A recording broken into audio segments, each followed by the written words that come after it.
देवाची ये द्वारी कीर्तनाची वारी। नमस्कार। देवाची ये द्वारी कीर्तनाची वारी या भक्ती जागरात आपलं सहर्ष स्वागत। रंक असो वा राव, ईश्वराच्या दरबारात सगळ्यांना समभाव। श्रीमंती वैभव मिळवण्याच्या नादात आपलं आयुष्य समाधानानं जगायचं कुठेतरी राहूनच जातं, नाही का? म्हणूनच संतांनी म्हटलंय, चित्ती असू द्यावे समाधान।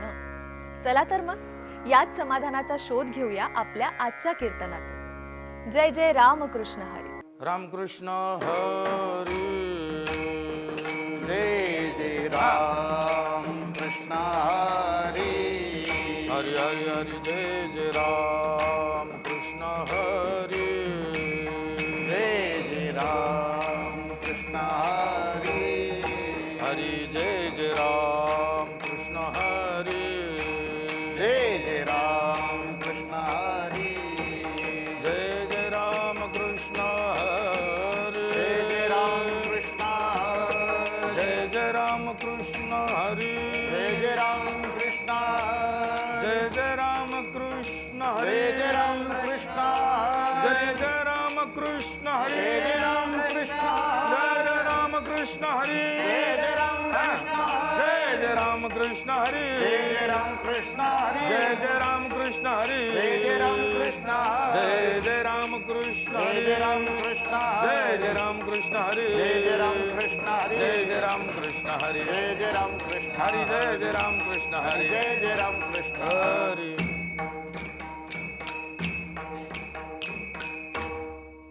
अवघाची संसार सुखाचा करीन, अवघाची संसार सुखाचा करीन, अवघाची संसार सुखाचा करीन, अवघाची संसार सुखाचा करीन, आनंदे भरीन तेने लोक, आनंदे भरीन तेने लोक, जाईन गे माये दया पंढरपुरा, जाईन गे माये दया पंढरपुरा, आनंदे भरीन तेरी लोक, आनंदे भरीन तिनी लोक, जाईन गे माई तया पंढरपुरा, जाईन गे माई तया पंढरपुरा, येतेन माहेर आपुलिया,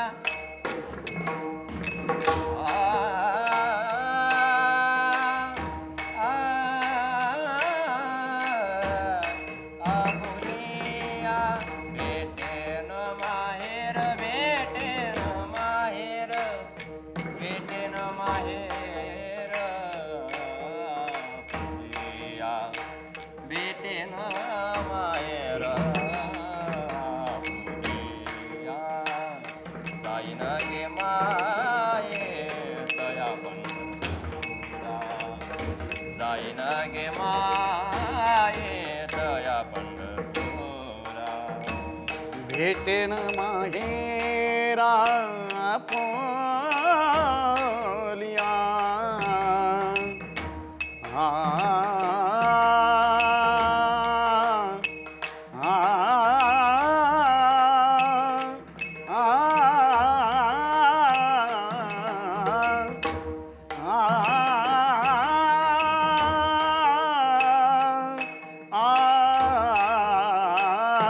भेटेन माहेरा आपोलिया, भेटेन माहेरा आपोली, जाईन गे माये तया पंढरपुरा, जाईन गे माये तया पंढरपुरा,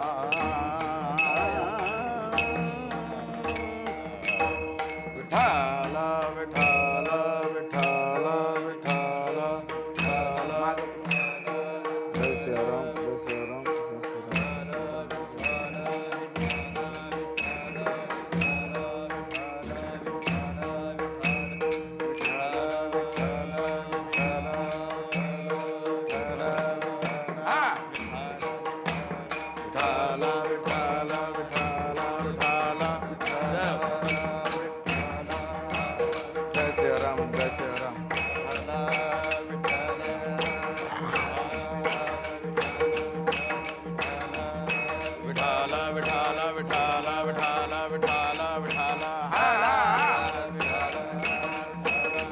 विठाल विठाल जय हो बोला पुंडलिक वरदा श्री ज्ञानदेव पंढरीनाथ भगवान माऊली ज्ञानेश्वर महाराज जगद्गुरु तुकाराम महाराज प्रभु रामचंद्र भगवान पवनसुत हनुमान छत्रपती शिवाजी महाराज भारत माता बोल रे भाई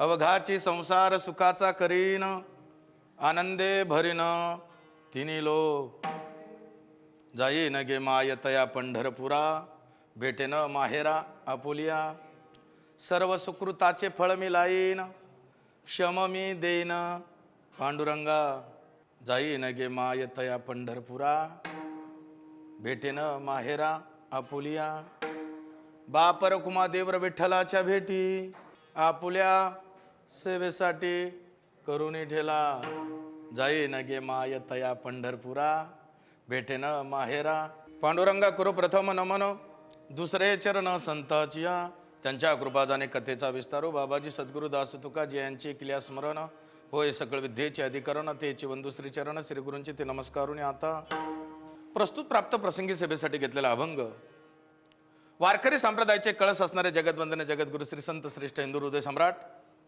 हिंदवी स्वराज्याचे संस्थापक राजाधिराज महाराज छत्रपती शिवबाराजांचे धर्मगुरू असणारे श्री तुकोबाराय वारकरी संप्रदायाचा जो मजबूत खांब आहे पैठण निवासी शांती ब्रह्मशांतीचे सागर असणारे नाथ महाराज वारकरी संप्रदायाचा ज्यांनी सविस्तर विस्तार केलेला आहे वारकरी संप्रदायाची भगवी पताका ज्यांनी पंजाब पर्यंत नेली ते भगवान परमात्माचे लाडके भक्त श्री नामदेवराय आणि वारकरी संप्रदायाचा जो पाया आहे ज्ञानियांचे राजयोग्याचे माऊली साधकाचे मायबाप श्री संत श्रेष्ठ ज्ञानोबाराय यांचा उत्कृष्ट असा गोड 4 चरणाचा अभंग सेवेसाठी घेतलेला आहे विठ्ठल विठ्ठल अवघाची संसार सुखाचा करीन आनंदे भरीन तिन्ही लोक जाईन गे मायतया पंढरपुरा भेटेन माहेरा आपुलिया प्रस्तुत प्राप्त प्रसंगी सेवेसाठी घेतलेला अभंग ज्ञानियांचे राजयोग्याची माऊली साधकाचे मायबाप श्री संत श्रेष्ठ ज्ञानोबाराय ज्ञानेश्वर महाराज या अभंगामध्ये प्रतिज्ञा करतात अवघाची संसार सुखाचा करीन आनंद भरीन प्रतिज्ञा करणारे ज्ञानोबार आहेत ज्ञानेश्वर महाराज प्रतिज्ञा करतात काय म्हणतायत अवघाची संसार सुखाचा करीन आनंद भरीन तीन बरं प्रतिज्ञा करणारे संत आहेत ते आपण करतो का बरं आपण करत नाही अशातला भाग नाहीये लोकही प्रतिज्ञा करतात घरामध्ये नवरा बायकोचं भांडण झालं तोही घरात प्रतिज्ञा करतो बस आजपासून घराचं तोंडच पाहणार नाही पण संध्याकाळी घरी आल्याशिवाय राहत नाही ही आपली प्रतिज्ञा आहे बरं आपली प्रतिज्ञा पूर्ण होते का आपली प्रतिज्ञा पूर्ण आपली प्रतिज्ञा पूर्ण होत नाही याच्या पुढे जाऊन सांगू राजे प्रतिज्ञा करतात उदंडचिया झाले जन्मोनिया मेले होऊन्या गेले राव रंक आतापर्यंत खूप राजे झाले असतील होतील याच्या पुढे सुद्धा होणार आहे पण एक राजा होऊन गेला आणि त्या राजाचं नाव आहे रावण रावणासारखा राजा होणं शक्य महाराज तुकोबारायांनी आतापर्यंत कोणाच्या संपत्तीचं वर्णन केलेलं नाही पण तुकाराम महाराज रावणाकडे किती संपत्ती आहे एका अभंगात वर्णन करतात लंके माझे घरे किती ती ऐका सांग तसे संख्या जैसी तैसी 5 लक्ष घरे पाषाणाशी जेथे 7 लक्ष घरे विटेबंदी कोटी घरे ज्याची कास आणि तांब्याची शुद्ध कांचनाची सप्तकोटी तुका म्हणे ज्याची संपदा एवढी सांगा ते कवडी गेलेली डोळ्यासमोर चित्र ठेवा महाराज किती अफाट संपत्ती होती रावणाकडे किती 5 लक्ष घरे पाषाण पाषाण म्हणजे दगड दगडाची किती घरं 5 लाख 7 लाख विटे मातीचे 7 आणि 5 12 लाख कोटी घरे ज्याची कास आणि तांब्याची आणि शुद्ध कांचनाची सप्तकोटी कांचन म्हणजे सोनं सोन्याची किती घरं 7 कोटी घरं एवढं त्याच्याकडे असताना त्याने 1 2 नाही 3 प्रतिज्ञा केल्या त्याने पहिली प्रतिज्ञा केली होती खारा समुद्र गोड करीन दुसरी प्रतिज्ञा केली होती सोन्याला सुगंध आणीन आणि तिसरी प्रतिज्ञा केली होती आकाशाला शिडी लावीन आता मला सांगा राजा रावणाची एखादी प्रतिज्ञा पूर्ण झाली का खारा समुद्र गोड झाला नाही सोन्याला सुगंध आलं नाही आकाशाला शिडी लागली नाही. अरे राजे प्रतिज्ञा करतात पण राजांची प्रतिज्ञा पूर्ण होत. पण या महाराष्ट्रात या हिंदुस्थानामध्ये असे एकच राजे झाले आणि ते म्हणजे छत्रपती शिवराजे. आणि छत्रपती शिवाजी राजांनी केलेली प्रतिज्ञा पूर्ण झाली एवढं लक्षात ठेवा. छत्रपतींनी केलेली प्रतिज्ञा आणि त्या दिवशी तारीख होती 15 एप्रिल 1645. छत्रपती शिवाजी राजांचा जन्म झाला शिवनेरी किल्ल्यावर. महासाहेब जिजाऊ यांच्या पोटी छत्रपती शिवाजी राजे जन्माला आले आणि त्या दिवशी तारीख होती 19 फेब्रुवारी 1630. अरे सूर्यासारखं तेच चमकणारं पोरग जन्माला आलं. शिवाई देवीच्या याच्याने शिवनेरी किल्ल्यावरून मुलाचं नाव ठेवण्यात आलं. छत्रपती शिवाजी राजे थोडे लहानाचे मोठे झाले, चालायला लागले, बोलायला लागले, खेळायला लागले. अरे बघता बघता छत्रपतींचं वय झालं 7 ते 8 वर्षाचे. आणि 7-8 वर्षाचे असताना एक दिवशी निजामशाहच्या दरबारात फिरायला जात असताना मासाहेबांनी त्यांना सजवायला सुरुवात केली. डोक्यामध्ये टोप, चंदना कोर सारखा गंध लावला, त्या ठिकाणी अंगरखा घातला, हातामध्ये तलवार दिली, भगवा झेंडा दिला आणि छत्रपती शिवाजी राजे घोड्यावर बसले आणि निघाले. आणि निजामशाहच्या दरबारात जात असताना एक कसाई त्या ठिकाणी गायला घेऊन जात होता. राजांचं लक्ष गेलं आणि राजे धावत धावत गेले. अरे वयाचे 8 ते 9 वर्षाचे असताना छत्रपती शिवाजी राजाने गोमातेचं रक्षण केलं. बघता बघता राजांचं वय वाढायला लागलं. अरे 14 ते 15 वर्षाचे छत्रपती शिवाजी राजे झाले आणि 18 पगड जातीचे मावळे 12 बोलतुदारांना एकत्रित केलं. त्या ठिकाणी तानाजी मालुसरे, सूर्याजी मालुसरे, सजी नाईक, भरजी नाईक, बाजी प्रभू देशपांडे, अरे पासलकर काका, संभाजी, कावजी कोंडाळकर, संताजी, धनाजी, अरे प्रतापराव गुजर सारखे, सजी कंक सारखे, बाजी पासलकरांसारखे, नेताजी पालकरांसारखे 18 पगड जातीचे मावळे सगळे एकत्रित आले. आणि त्या दिवशी तारीख 15 एप्रिल 1645 आणि सगळेच्या सगळे रोडेश्वराच्या मंदिरावर जमले. रोडेश्वराचं मंदिर म्हणजे भगवान शंकराचं, महादेवाचं मंदिर आणि समोर पिंड असते महाराज. आणि छत्रपतींचा अभिषेक होता. कशाचा होता अभिषेक? रक्ताचा अभिषेक होता. नाही तर तुम्ही आपण करतो ना अभिषेक.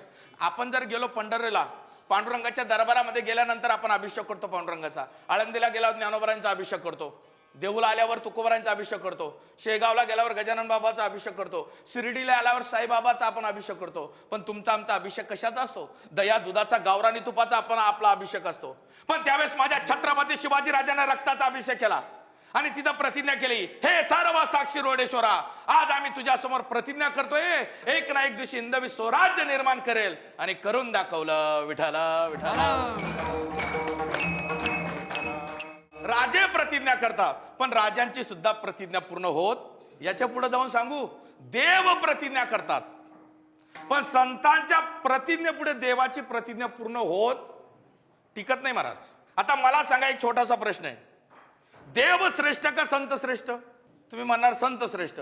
मला सांगा, संत श्रेष्ठ तुम्ही म्हणतात, घरून तर इथपर्यंत आपल्याला कोणी आणलं?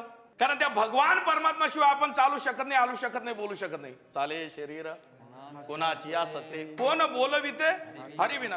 त्या भगवान परमात्मा शिवाय झाडाचं पान हालत नाही, वृक्षाची पाने हाले ज्याची.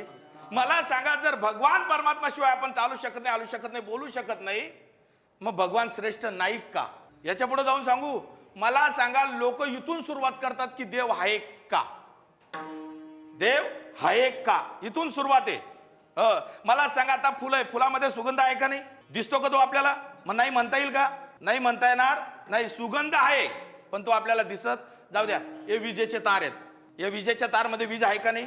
दिसते का ती आपल्याला? मग जे नाही म्हणत असतील त्यांना म्हणा 5 मिनिटं हात लावा. एवढं जाऊ द्या, आपण सगळे शेतकरी आहेत. गायची म्हशीची धार काढल्या दूध निघतं का? तूप दूध निघतं. बरं, दुधामध्ये तूप आहे का नाही? पण केव्हा? जोपर्यंत आपण त्याला थंड गरम म्हणजे भरपूर प्रक्रिया केल्याशिवाय तूप निघत नाही. ज्ञानोबा सांगतात, माऊली म्हणतात, मंथोनी नवनीता तैसे की. मंथन केल्याशिवाय जर तूप निघत नाही, देवाची भक्ती केल्याशिवाय देव भेटेल का?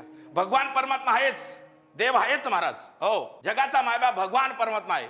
पण मला सांगा, आपण बोलताना बोलून गेले की देव श्रेष्ठ, मग संत श्रेष्ठ नाही का? चला संतांकडे. जगतवंदना जगद्गुरु श्री संत श्रेष्ठ तुकोबाराय आणि तुकाराम महाराजांना त्या काळात किती त्रास दिला असेल. खूप त्रास होता त्यावेळेस. आणि एक गोष्ट सांगू, ज्या संतांनी त्रास भोगलाच नाही ते संतच होऊ शकत नाही. विठ्ठल विठ्ठल. आणि त्या काळात तुकोबारांना एवढा त्रास, शेवटी गाथा बुडवायला सांगितला. तुकोबारांनी गाथा घेतला, गाथाला दगड बांधला महाराज आणि इंद्रायणी मातेच्या डोहामध्ये टाकला. तुकाराम महाराज बसले. 1-2 दिवस नाही, जवळ 13 दिवस आणि 13 दिवस उपोषण केलं माझ्या तुकोबराने. आणि त्या ठिकाणी इंद्रायणी मातेच्या डोहामधून गाथाही आणि दगडही पाण्यावरती तरायला लागले. जळी दगडा सहित वया तारी येल्या दैशालाया, तारी येल्या दैशालाया, तारी येल्या दैशालाया. जळी दगडा सहित वया दैशालाया, तारी येल्या दैशालाया, तारी येल्या दैशालाया. जरी दगडा सहित वया तारी येल्या जैस. धन्य तुकोबा समर्थ जेने केला हा. मला सांगा, देवाने टाकलेले दगड तरले का? तरले नाही. आणि संतांनी टाकलेले दगड तरले. मग आता मला सांगा, कोण श्रेष्ठ?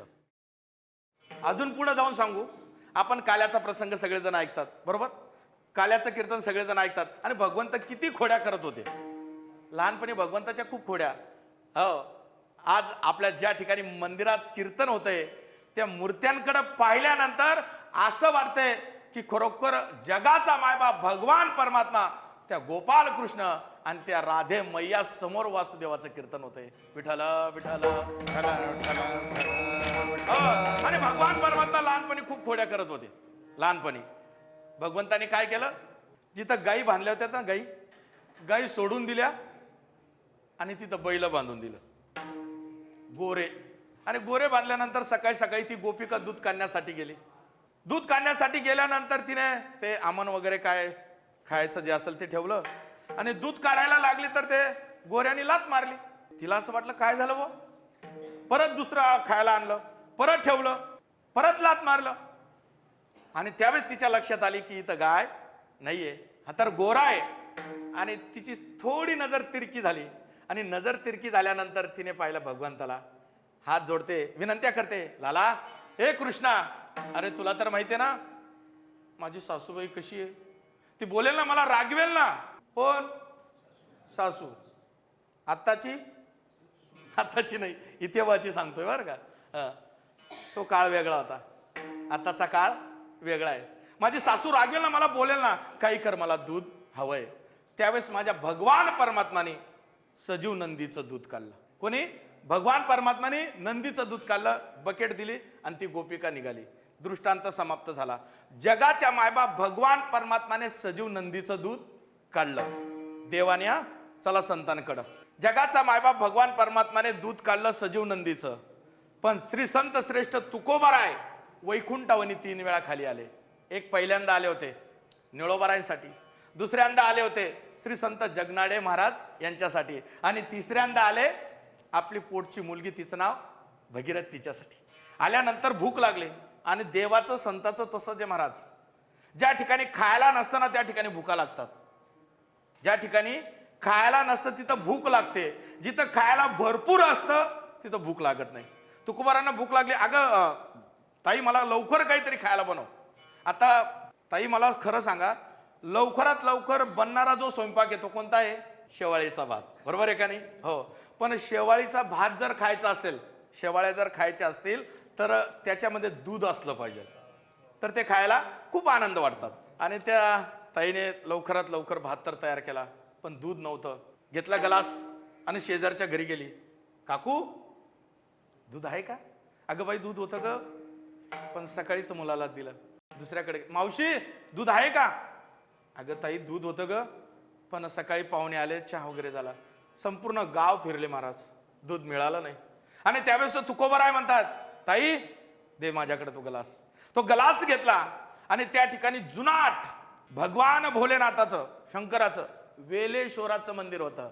आणि जिथं भगवंताचं मंदिर असतं समोर नंदी असतोच, समोर नंदी असतो. माझ्या तुकोबारायने दूध नंदीचे काढिले. मला सांगा, भगवान परमात्माने सजीव नंदीचं दूध काढलं आणि तुकोबारायने निर्जीव नंदीचं दूध काढलं. भगवान परमात्माने टाकलेले दगड तरले का? नाही, तुकोबारायने टाकलेले दगड तरले. आता मला सांगा कोण श्रेष्ठ आहे? संत श्रेष्ठ आहे. भगवान परमात्मापेक्षा कण भर ना संत श्रेष्ठ. कारण भगवंत सुद्धा प्रतिज्ञा करतात. देवाने केलेली प्रतिज्ञा कुठं? महाभारतामध्ये. हातात शस्त्र धरणार नाही, युद्ध करणार नाही. मला युक्तीच्या 3-4 गोष्टी सांगेल. आपल्याला महाभारत सगळ्यांना माहिती असेल, सगळ्यांनी पाहिलेलंच आहे. हो, देवाने त्या ठिकाणी हातामध्ये शस्त्र धरलं आणि तिथं भीष्माचा पण खरा ठरला. भीष्म पण केला खरा, धनुर्धरा रक्षेल. हो, तुम्ही आपण प्रतिज्ञा करतो, आपल्या प्रतिज्ञा पूर्ण होत. राजे प्रतिज्ञा करतात पण राजांच्या प्रतिज्ञा पूर्ण होत. देव प्रतिज्ञा करतात पण देवाची प्रतिज्ञा पूर्ण होत. पण या अभंगात जे प्रतिज्ञा करतायत ते ज्ञानोबा आहे आणि ज्ञानोबा आहे अभंगाच्या पहिल्या चरणात सांगतात. अवघाची संसार सुखाचा करीना, अवघाची संसार सुखाचा करीना, अवघाची संसार सुखाचा करीना, अवघाची संसार सुखाचा करीना.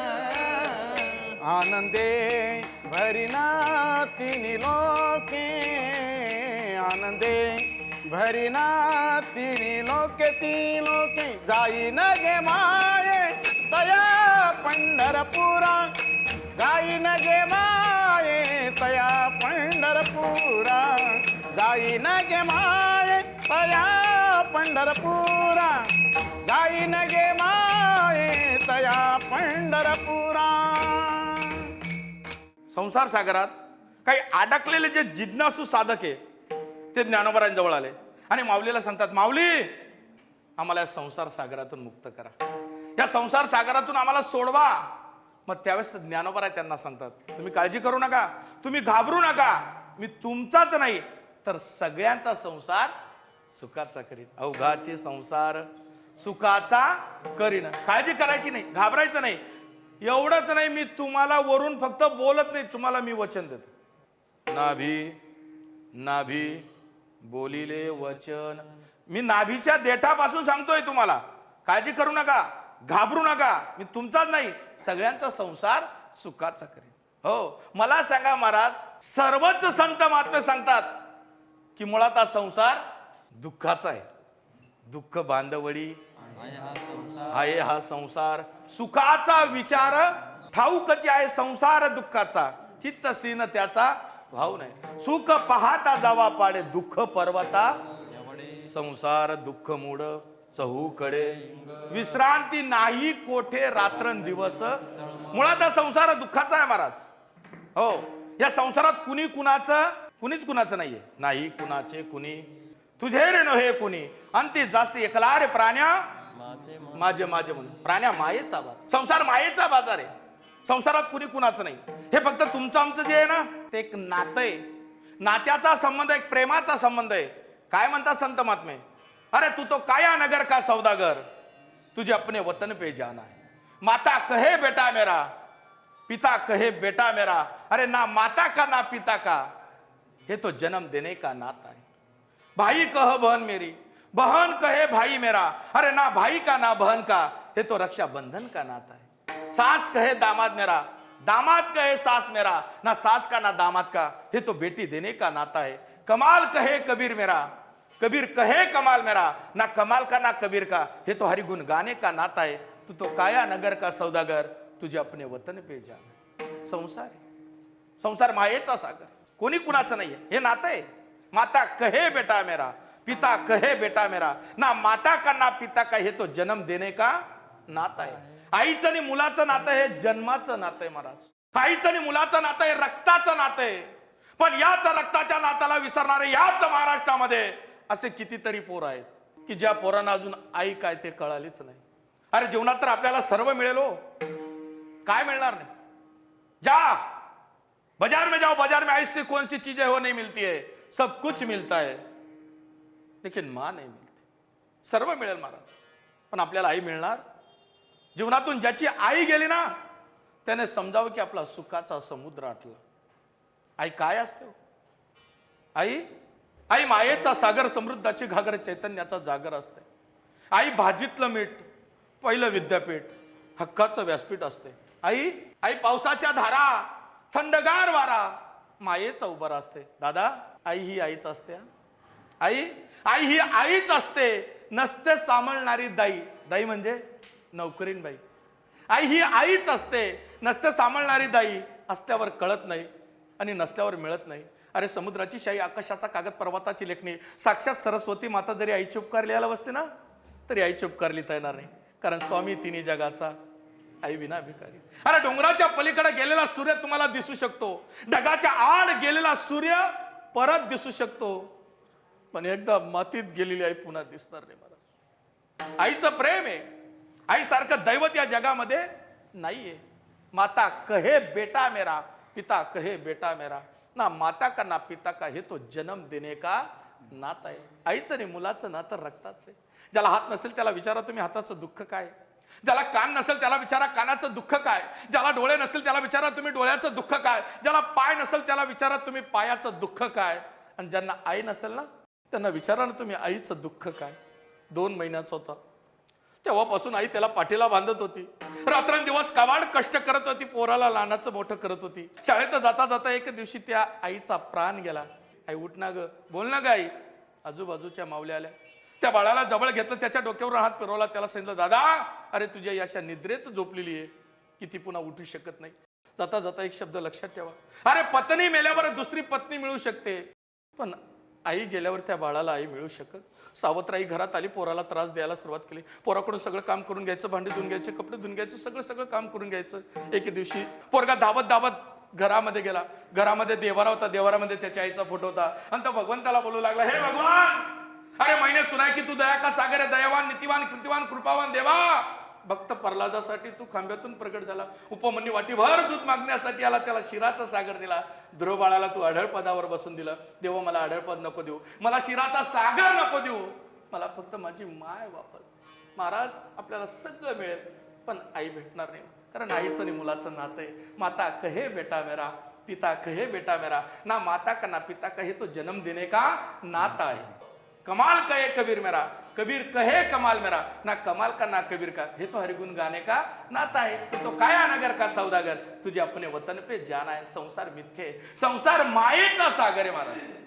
आणि या संसारात अडकलेले काही साधक माऊलींजवळ आले आणि माऊलीला सांगतात, माऊली आम्हाला संसारातून मुक्त करा, आम्हाला संसारातून सोडवा. मग ज्ञानेश्वर महाराज त्यांना धीर देतात, काळजी करू नका, घाबरू नका, मी तुमचाच नाही तर सगळ्यांचा संसार सुखाचा करीन. अवघाची संसार सुखाचा करीन. मग त्यावेळेस ते साधक म्हणतात की माऊली तुम्हाला राहायला घर नाहीये, तुम्ही झोपडीत राहतात.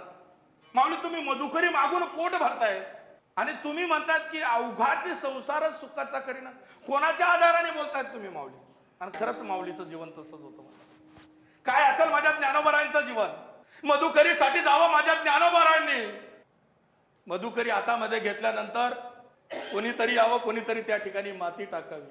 मुक्तेला भूक लागलेली असते आणि मुक्ताजवळ ते पीठ द्यावं आणि मुक्तेने एक एक एक एक खडे बाजूला करावे.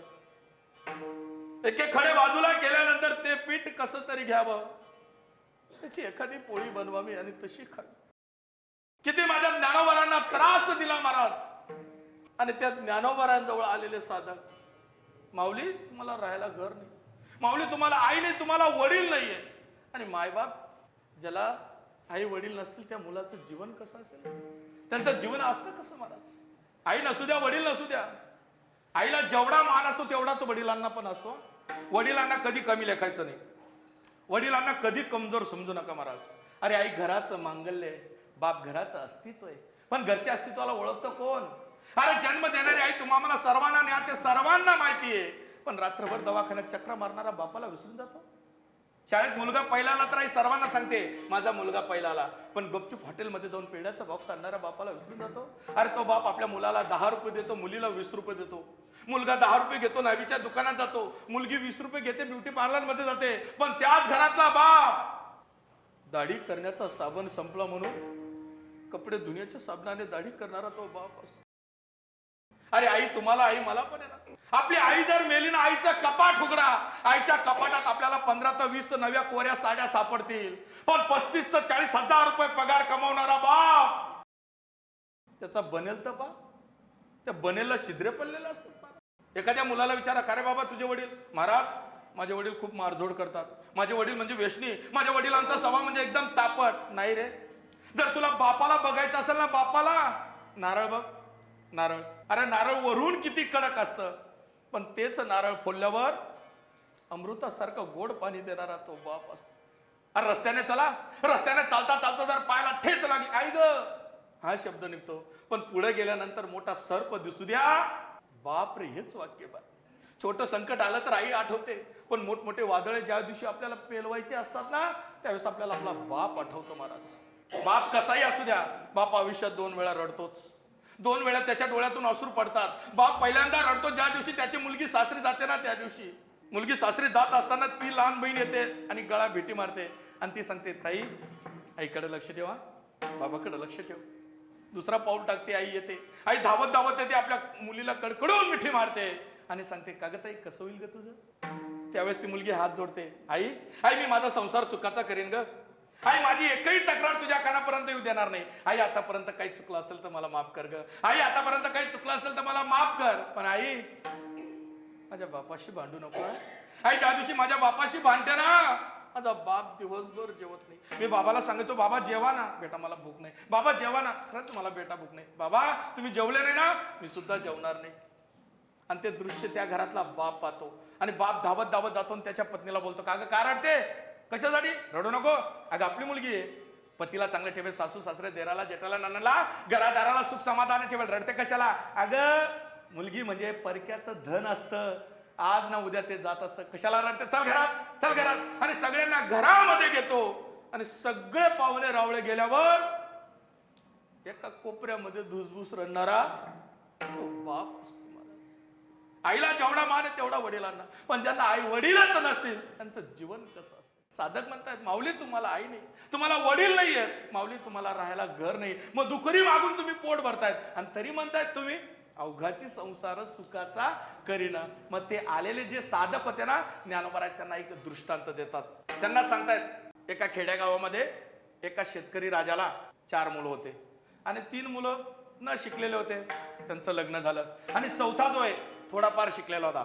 आता शिकलेला असल्यामुळं श्रीमंताची मुलगी मिळाली, लग्न वगैरे झालं आणि 3 भाऊ शेतात. आता यांचं नवीनच लग्न झालं होतं. यांनी डबा वगैरे घेतला हातामध्ये आणि निघाले. आणि निघाल्यानंतर डबा वगैरे ठेवला, सगळे जेवायला बसले आणि जेवण करत असताना त्या 3च्या तिला बोलायला लागल्या, का ग, काय तुझं करंट कपाळ ग, काय तुझं फुटकं नशीब ग, तू पण याच घरात आली का? अगं पाय ना आमची अवस्था कशी आहे बघ, 1-1 लुगड्याला 2-2, 3-3 गाठा मारलेल्या, 1-1 साडीला. अगं हंडाभर पाणी घेण्यासाठी 1-1, 2-2 किलोमीटर जावं लागतं. अगं एवढ्या पिठात एका भाकरीमध्ये 2-3 खावं लागतं. अशी आमची परिस्थिती असताना तू पण याच घरात आली का? मग त्यावेळेस ती नवीन आलेली मुलगी म्हणते, ताई, मला तुमच्यासारखं घाबरायचं काम नाही, मी माझ्या माहेराला जाईल आणि माझ्या माहेराला जाऊन माझ्या आई वडिलांकडून थोडंफार काही आणेन आणि मी माझा संसार सुखाचा करीन. आलेले जे साधक होते ना, त्या साधकांना ज्ञानोबारांनी जे उत्तर दिलं, अभंगाचं दुसरं चरण. जाईन गे माये तया पंढरपुरा, जाईन गे माये तया पंढरपुरा, जाईन गे माये तया पंढरपुरा, जाईन गे माये तया पंढरपुरा. भेटेन माहेर आपुलिया, भेटेन माहेर आपुलिया, जाईन गे माये तया पंढरपुरा, जाईन गे माये तया पंढरपुरा, जाईन गे माये तया पंढरपुरा, जाईन गे माये तया पंढरपुरा. ज्ञानोबा त्या साधकांना सांगतात, जाईन गे माय तया पंढरपुरा, भेटे ना माहेरा आपोलिया. मग त्यावेळेस ते साधक म्हणतात, माऊली, पंढरपूरला जाण्यात आणि हा संसार सुखाचा करण्यात याचा काय संबंध आहे? मग त्यावेळेस माऊली सांगतात, जशी ती मुलगी तिच्या माहेराला गेली, तिने काही थोडंफार आणलं, तिने जसा तिचा संसार सुखाचा केला, तसं माझं माहेर पंढरपूर. पंढरी माझे माहेर साजनी होऊया कांडणी गाऊ गीती. हो, रुक्मणी माता ही माझी आई आहे, भगवान परमात्मा माझे वडील आहे. मी माझ्या आई वडिलांकडे जाईल, थोडंफार आणेन, मी माझा संसार सुखाचा करेन. मग ते साधक म्हणतात, माऊली त्या मुलीचे वडील श्रीमंत आहे, तुमचे वडील श्रीमंत आहेत. माझे वडील राजे आहेत. कानडा राजा पंढरीचा. बरं, राजे आहेत, गावाची पाटीलकी आज सुद्धा त्यांच्याकडे आहे. ते गाव कोणतं माहिती आहे? जंबू या दीप माझी एक पंढरपूर गाव, धर्माचे नगर देखो विठू पाटील त्याचे नाव. बरं, पाटीलकी आहे, राजे आहेत, उदार पण आहेत. उदार होतो हरी ज्याची कीर्ती चराचरी. हो, माझे वडील उदार आहेत, राजे आहेत, श्रीमंत आहेत. मग माऊली तुमच्या आई वडिलांकडे जाणार, मग तुम्ही भीक मागणार का? हा, मग त्यावेळेस ज्ञानोबा सांगतात, मी भीक मागणार नाही, माझा जो राहिलेला हक्क ना तो मागेल.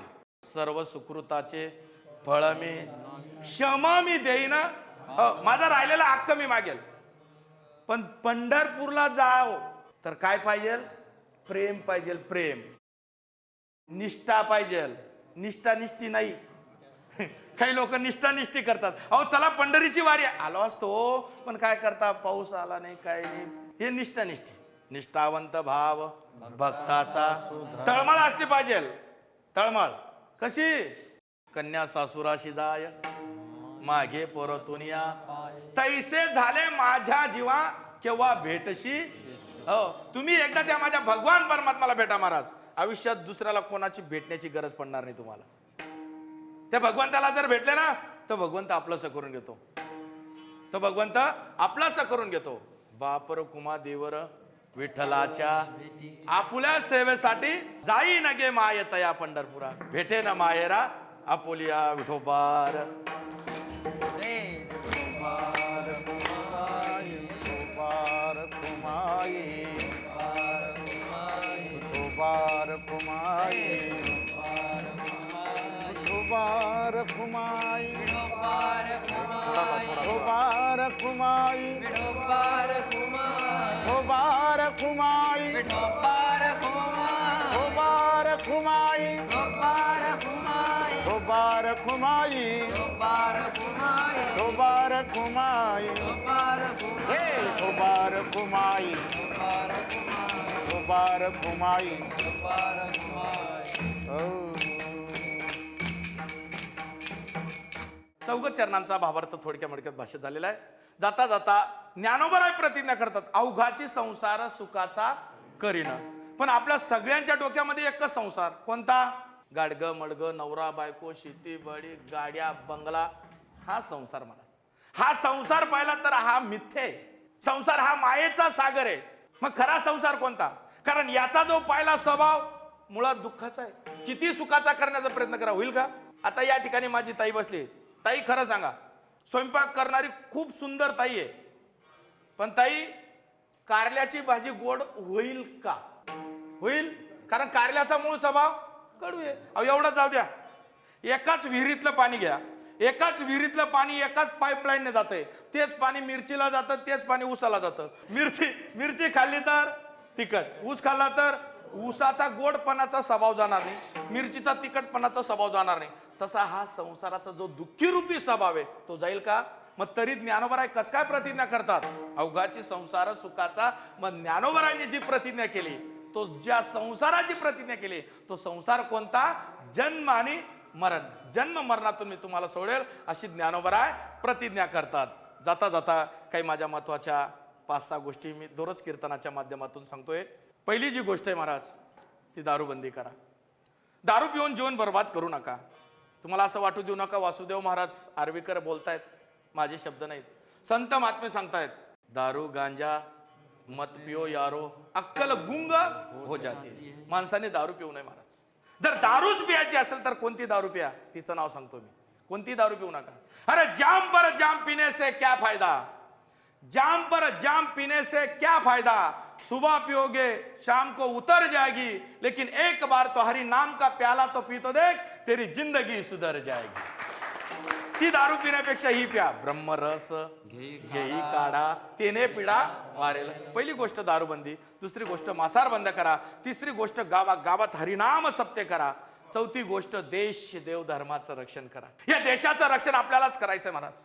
आणि या देशासाठी ज्यांनी आपला प्राण दिला त्या माझ्या भगतसिंग राजगुरू सुखदेव यांना डोळ्यासमोर ठेवा. अरे ज्या दिवशी भगतसिंगाला फासावर नेण्यात आला ना, त्या दिवशी भगतसिंगाला विचारलं गेले तुझी शेवटची इच्छा काय. आणि भगतसिंगाने सांगितलं माझी शेवटची एकच इच्छा आहे, ज्या आईने मला जन्म दिला ना त्या आईला मला भेटायचंय. भगतसिंगाची आई धावत धावत आली, भगतसिंगाला कडकडून मिठी मारली आणि आईच्या डोळ्यातून टपटप अश्रू पडतात. आई रडते. आई रडत असताना त्यावेळेस भगतसिंग बोलतोय माँ रो रही है. अरे वीरों की माँ तो कभी रोती नहीं है. वीर पुरुषाची आई कधी रडत नसते, तू आई रडते. आई कशासाठी रडते, का रडते. आई मी फासावर जातो याच्यासाठी रडते. नाही रे भगत, त्याच्यासाठी नाही रडत. मग आई सांग ना ग, आई बोल ना ग, आई का रडते. आणि त्यावेळेस भगतसिंगाची आई सांगते भगत भगत मला याच्यासाठी रडू येतं रे. भगत मला जर अगोदर कळालं असतं माझा भगत या भारत मातेसाठी कामाला येणार आहे. अरे या कुशीतून मी हजारो भगत पैदा केले असते, याच्यासाठी मला रडू. भगतसिंगाची आई सांगते मला या देशासाठी ज्यांनी आपला प्राण दिला, देश देव धर्माचं रक्षण करा महाराज. पाचवी गोष्ट, गोसेवा करा. गाय आई आहे, गाय माता आहे. अरे गौवा से क्या नाता है, गौवा हमारी माता आहे. गायी वाचल्या तर देश वाचेल, गायी संपल्या तर देश संपून जाईल. गोसेवा करा. आणि शेवटची गोष्ट लक्षात ठेवा महाराज, आई वडिलांची सेवा करा. जीवनात आपल्याला सर्व मिळेल, आई वडील भेटणार नाही. आईची सेवा करा, वडिलांची सेवा करा. झालेली सेवा माऊलीच्या चरणी अर्पण करतो आणि सेवेला या ठिकाणी पूर्ण विराम देतो. ज्ञानेश्वर माऊली, ज्ञानराज माऊली तुकाराम, ज्ञानेश्वर माऊली, ज्ञानराज माऊली, माऊली ज्ञानेश्वर माऊली, ज्ञानराज माऊली, माऊली ज्ञानेश्वर माऊली, ज्ञानराज माऊली, ज्ञानेश्वर माऊली, ज्ञानराज माऊली तुकाराम. जय विठ्ठल जय हरे विठ्ठल. जय विठ्ठल जय जय विठ्ठल, जय जय विठ्ठल, जय जय विठ्ठल. ज्ञानदेव तुकाराम, ज्ञानदेव तुकाराम, ज्ञानदेव तुकाराम, ज्ञानदेव तुकाराम, तुकाराम तुकाराम तुकाराम तुकाराम. कुंडली कवरला हर विठ्ठल श्री ज्ञानदेव पंढरीनाथ भगवान माऊली ज्ञानेश्वर महाराज की जय. गोपाल कृष्ण भगवान भगवान की जय. छत्रपती शिवाजी महाराज